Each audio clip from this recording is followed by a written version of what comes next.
नमस्कार दोस्तों, power of attorney के तहत अगर किसी एजेंट को, किसी व्यक्ति को जो ऑनर ऑफ प्रॉपर्टी है उस प्रॉपर्टी को मैनेज करने का या उसे बेचने का अधिकार देता है किसी एजेंट को थ्रू पावर ऑफ अटॉर्नी, और अगर उस ऑनर की जिसने पावर ऑफ अटॉर्नी एग्जीक्यूट की है उसकी मृत्यु हो जाती है, तो मृत्यु होने के बाद जिस एजेंट के फेवर में जो पावर ऑफ अटॉर्नी है उसे क्या ये लीगल अधिकार है कि उस प्रॉपर्टी का वो बेचान कर सके, या फिर हम दूसरे शब्दों में बात करें तो जिसके फेवर में पावर ऑफ अटॉर्नी है, जो एजेंट है, उसका अधिकार उस संपत्ति पे उसके जो लीगल हायर्स है उनसे ज़्यादा अधिकार एक एजेंट रखता है कि थ्रू पावर ऑफ अटॉर्नी। तो बात करेंगे इस वीडियो के अंदर, साथ में डिस्कस करेंगे सुप्रीम कोर्ट का रिसेंट जजमेंट जो इसी मसले पे है, और सुप्रीम कोर्ट क्लियर करता है कि ऐसी परिस्थिति के अंदर उस संपत्ति पे अधिकार किसका अधिक होगा, एजेंट का होगा जिसके पास पावर ऑफ अटॉर्नी है, या फिर जो उस संपत्ति के जो लीगल हायर्स है उनका होगा।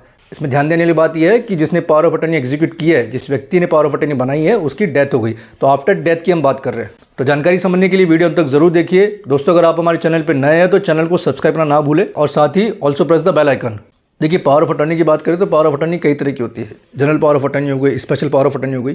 जनरल पावर ऑफ अटॉर्नी के अंदर हम जनरल चीज़ों की बात करते हैं जहाँ पे मान लीजिए किसी संपत्ति को लेकर कुछ अधिकार सामने वाले व्यक्ति को दिए जाते हैं, जैसे मान लीजिए उसे मैनेज करने का अधिकार है या फिर उसको बेचान का अधिकार है। इस तरह अधिकार जनरल पावर ऑफ अटॉर्नी में दिए जाते हैं। सेकंड पॉइंट है कि पावर ऑफ अटॉर्नी अगर किसी के फेवर में की गई है तो वो रिवर्सिबल है कि इरिवर्सिबल है। तो देखिए, generally power of attorney reversible होती है, लेकिन अगर कुछ स्पेसिफिक परिस्थितियाँ उस पावर ऑफ अटॉर्नी में दी गई है, कुछ इंटरेस्ट क्रिएट किया गया है उस एजेंट के पक्ष में, तो ऐसी परिस्थिति के अंदर वो पावर ऑफ अटॉर्नी इरिवर्सिबल होती है। यहाँ इंटरेस्ट से मतलब ये है कि जो संपत्ति है उस संपत्ति के अंदर उस एजेंट का कुछ इंटरेस्ट हो, मान लीजिए कुछ स्टेक हो, कुछ शेयर होल्डिंग हो, तो ऐसी परिस्थिति के अंदर फिर जो पावर ऑफ अटॉर्नी है वो विदाउट कंसेंट ऑफ जो एजेंट है वो इरिवर्सिबल है।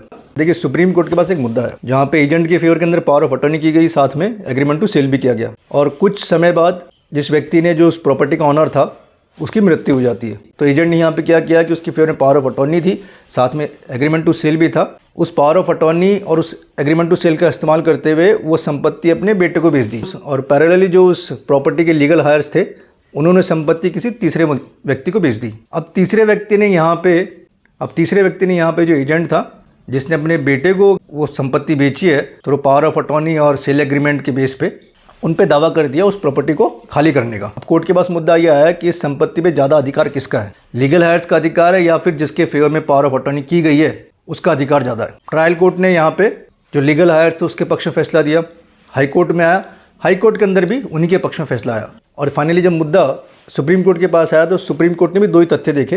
पहली चीज़, जो पावर ऑफ अटॉर्नी की गई थी क्या वो इरिवर्सिबल थी, और सुप्रीम कोर्ट ने कहा कि पावर ऑफ अटॉर्नी इरिवर्सिबल तब होगी जब उसमें उस एजेंट का कोई इंटरेस्ट क्रिएट होता हो, उसका कोई अधिकार बनता हो, तभी वो पावर ऑफ अटॉर्नी इरिवर्सिबल होती है। तो जाहिर सी बात है जनरल पावर ऑफ अटॉर्नी है, और ये जब तक सर्वाइव करती है जब तक कि जो ओरिजिनल ऑनर था जिसने पावर ऑफ अटॉर्नी एग्जीक्यूट की थी वो जीवित था।